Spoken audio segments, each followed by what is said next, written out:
Okay, the purpose of this video is to do some examples for chapter 9 that involve some actual data. A lot of times what they do is they say, here's data that say you know the mean and the standard deviation, run the hypothesis test. But I like to actually do this with real data. So what I want to do is I want to take the example that we worked with. This is an example that we've seen before, that we talked about a confidence interval. And I want to construct a 95% confidence interval. And then part B is really the chapter 9 part of this. This is data, and the prior research indicates that the mean of this data is 2.5. So what we want to do is we want to use a hypothesis test to determine, does our data give us enough evidence to overthrow that earlier estimate that the population mean is 2.5, or does the data not give us enough evidence to do that? So I want to explain how to do that using R. Now the confidence interval, we're going to assume that we do not know the population standard deviation, so this is a t-test problem, as will the rest of these on the worksheet. If you know the population standard deviation, then it's a normal distribution problem. If you don't, then it's a t-distribution problem. So we're going to use the t-test function. So what we're going to do is we're going to load this data into R, and we'll run the hypothesis test. Before I load this data into R, and I'll show you how to do that, I'm just going to literally copy and paste from our PDF. Spoiler alert. But what I want to do is I want to write down the details of the hypothesis test. What we want to do is we want to test the underlying assumption that our data, the population, the null hypothesis is that the population mean is 2.5. And what we want to know is there enough evidence to say that that is not the case? So is there enough evidence to say that the mean incubation period is not 2.5, like we thought? And we're going to use a 5% significance level to start with. So what we're going to do in R, and let's jump over to R at this point. Okay, so what we're going to do in R is we're going to, first actually, let's copy and paste the data that we had. So we had this data. I'm going to literally copy and paste this into R. Okay, so here's our data. Just make sure we got it all. So there's 20 bits of data there, 20 pieces of data. And what we want to do is we want to run this t-test. And with the t-test, there's a certain number of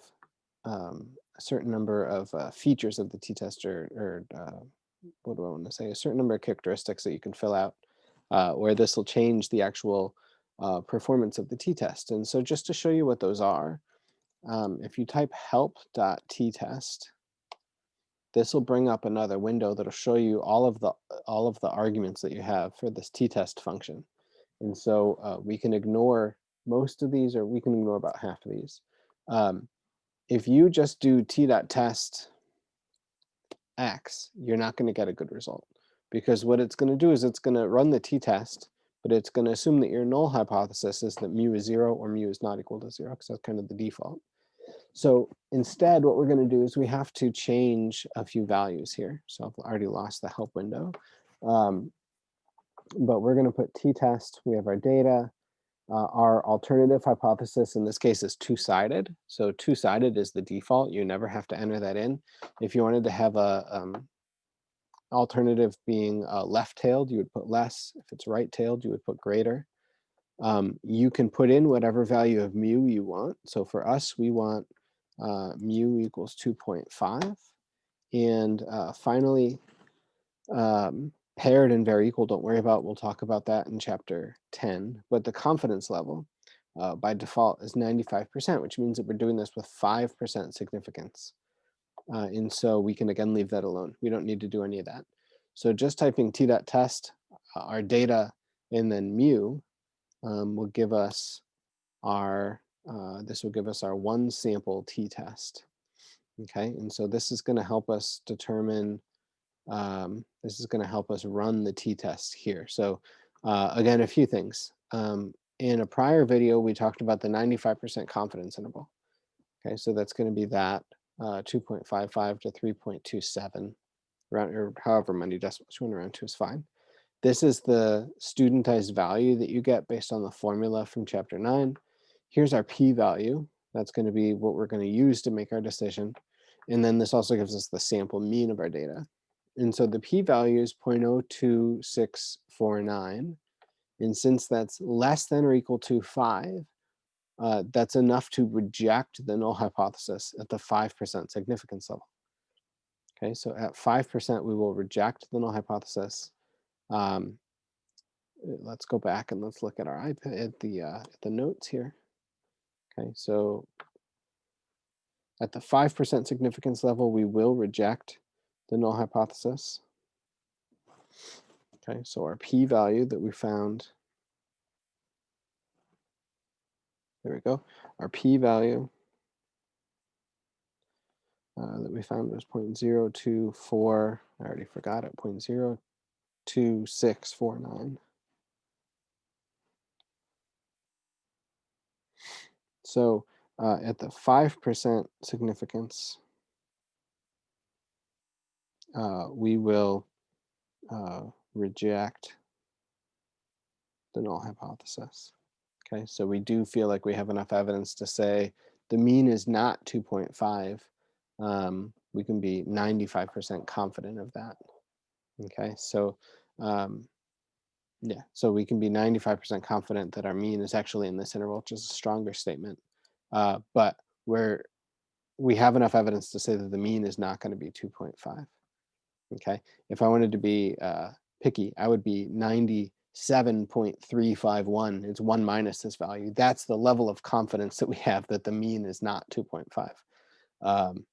But at the 95% confidence, this is our confidence interval. And at 5% significance, we have enough data to reject the null hypothesis. Okay, so I hope all of those things altogether make sense. So that is how we would do that. At the 1% significance level, we can use the same p-value that we want. So we can use the same p-value here if we want from the previous test. Let me show you R again. Too many windows open. Okay, so let's look at R.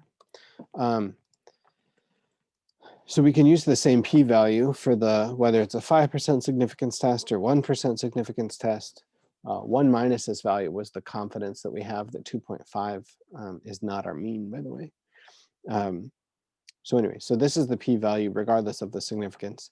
If we wanted to find a 99% confidence interval, okay, so if we wanted to do that, and I think that this is useful just to keep in mind, even though the question did not ask for this, what we would do is we would do x, mu is 2.5, and then our confidence level would be 0.99, because this would be a 99% confidence level, or we're testing 1% significance.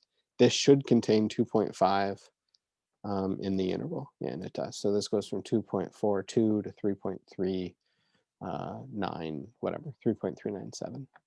So that is how that works. So again, this p-value is between 0.05 and 0.01. So at the 5% significance level, where we would reject the null hypothesis, we would rule that we have enough evidence to say that the mean is not 2.5.